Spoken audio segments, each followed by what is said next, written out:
Hey everyone, I'm going to make a quick syllabus video.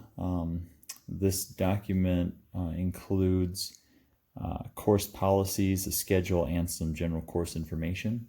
You can find this document on eLearning under the Content tab. You'll click on the Students Start Here module and you'll find the syllabus there. This is, of course, intermediate algebra. It's Math 119, section FA 828. This is an accelerated course, and so it is completed in 7.5 weeks. So you guys are going to be done by about, I think it's October 26th, I believe is the last day. So 7.5 week course, and we do cover material basically twice as fast as you would in a full semester course, but you also get done in half the time. So there's some pluses and minuses to it. General course information on top here and my contact information. My office hours are going to be Monday, Wednesday, and Friday from 1 to 2 for this class. I will be generally in my office from 1 to 2, so you could come in and talk to me face to face. I know the college is trying to limit the number of students on campus, and so if that's not going to work for you, I will try to make myself available via email during that time to respond to your questions, and also via Zoom if you guys have want to actually talk to me but can't make it to my office. I can set up a Zoom session. Just make sure to email me so that I know that's what you want to do, and I will send out a Zoom session for that office time, and we can just talk. And if there's multiple people, then I'll just have everybody on the same Zoom meeting and we can all just interact that way. Okay. Let's see, some of the course policies. Course materials, I'm sorry. There are some course materials you're going to need. First thing is the required MyMathLab access code.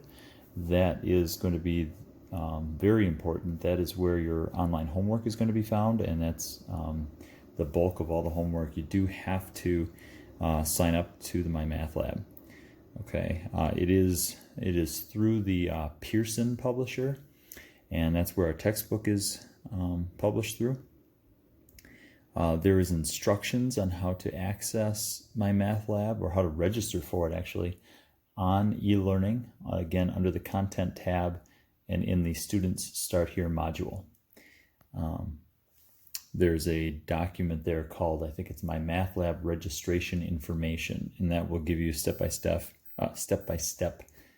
process to sign up for MyMathLab, and it has the course code and everything you pretty much need. You do have to purchase the access code. You can do that through the bookstore at Delta, or you can do that directly on the Pearson website.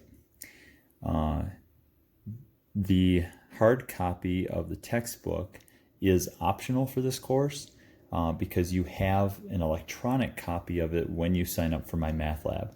Okay, so you don't have to purchase a hard copy. It is an expensive textbook, but it is also nice, I think, to have paper copies of things. And it's a little bit, it can keep you more organized, and you don't have to be online to use it.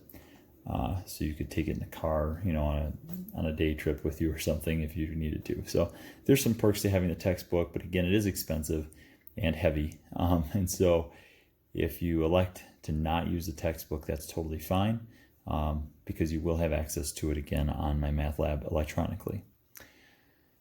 And then finally, the calculator. You will be asked to have a calculator in this class. It is a graphing calculator. It cannot have a computer algebra system on it, which is a CAS. You'll see that abbreviation often on the front of the calculator if it has one. The calculators you cannot use are the TI-89 or some of the TI Inspires. The one that I will be using in class or in my videos will be the TI-84 Plus. This is not the calculator that you have to use. You can use a variety of different calculators, including any of the TI-83 models or TI-84 models. And really, there's a bunch of Casio models and other TIs that are fine, but this is the one that I will tend to use for my demonstrations. Okay, so let's skip down here to grading, how I will configure grades for this course. You're going to have basically 4 different categories, each of them factoring in 1/4 of your total grade at the end of the semester. You have 3 tests. There's no cumulative final, so each of the 3 tests is intended to cover approximately 1/3 of the course material. The assignments category is equivalent to a test, and it really houses all of your My Math Lab homework, any participation we do in class, I guess on the videos. So watching the videos, I might assign points to that stuff, or give you worksheets to do, or extra quizzes. There's a variety of things that may be included in there. Some journal writings or discussion boards. I don't know. I keep it very vague because I don't know exactly what I'm going to assign each week until I get there. So anything that's not a test basically will be included in that assignments category.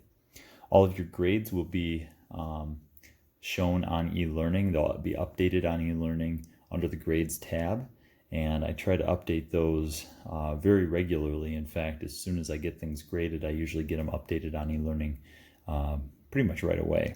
So you'll see your individual grades. You'll also see your overall total, your final total or whatever, and it will adjust for you as you go through the semester, so you'll always have access to your current grade. I also grade, or I round everything to the nearest 1/10 of a percent. Okay, and so that's an important thing to see. Really, the computer does that when I enter the grades.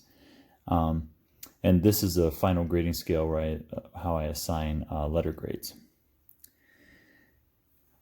Some general information regarding late assignments. Because the assignments are all done on My Math Lab, or primarily done on My Math Lab, they'll be due on Sunday nights at 11:59, so right before midnight on Sunday nights. Your assignments will be due from that week. I do not accept late assignments because you've got all week to complete those assignments. However, I do tend to drop some points, or not drop assignments, but count some points as bonus at the end of the semester, and I'll explain a little bit more about that. That can be a little bit confusing.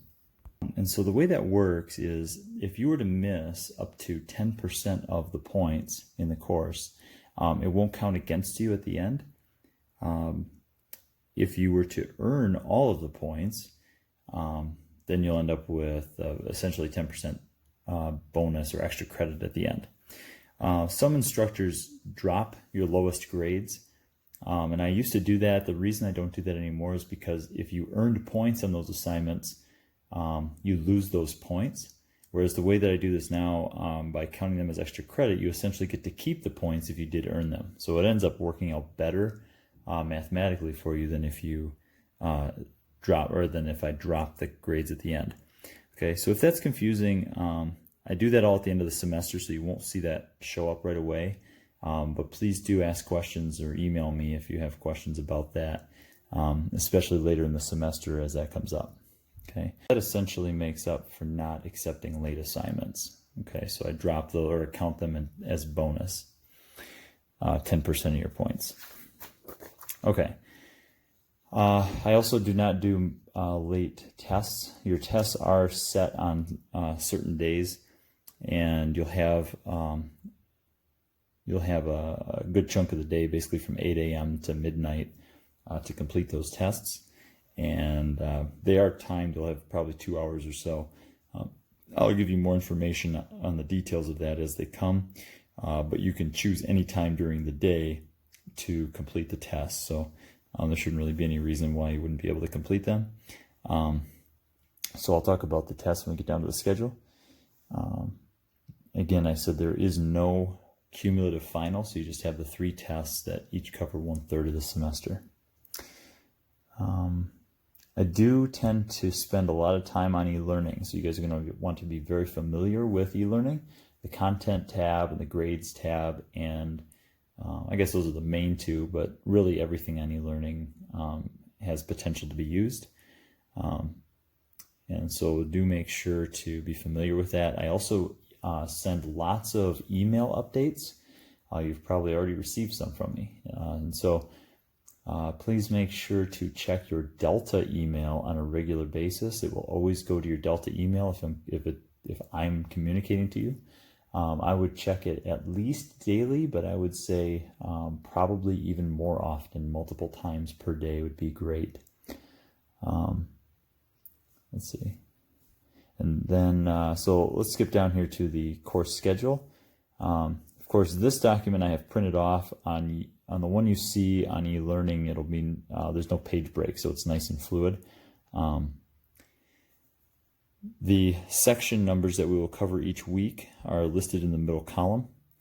And the dates for that week are listed here on the left. Any notes for that week, the holidays and tests and stuff are listed on the right. My goal is for each week, say like week 3, we'll have these 5 sections. My goal is to have you watch the videos for those 5 sections during the week. I may post them periodically. You know, you might get 1 or 2 on Monday and another one on Wednesday and one on Thursday. But by the end of the week, all those will be posted.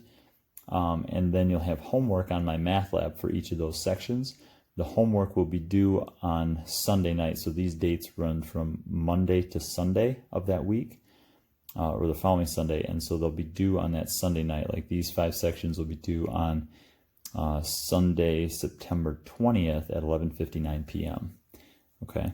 I tend to do that each week. The only exception is the first week. I don't have those due until the 13th because I know that there's a lot of hiccups and electronic issues, technology issues, or people not getting their codes or textbooks in time that first week. And so I understand not everyone's going to have a chance to complete those assignments. So I'm going to make them due on the 13th. So you have an extra week basically to get those done. Okay. Your tests are set. The first test is on September 16th. That's a Wednesday. Your second test, let me flip this over, is on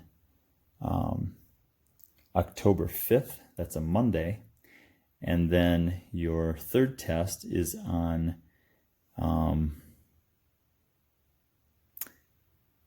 was that the 21st? I guess that's the 21st, 10/21. So maybe that's the last day of the class. I forget now. So yeah, it must be on the 21st. Yeah, I had the wrong dates in there. So yeah, so I edited this. It should be correct on e-learning now, but I edited it by hand because I had the wrong dates on there. That's what it was. So that's a Wednesday, whatever that Wednesday is. Okay, so again, if you have any questions on the syllabus, please feel free to email me if there's any confusion, and I'd be happy to answer your questions. So, thank you.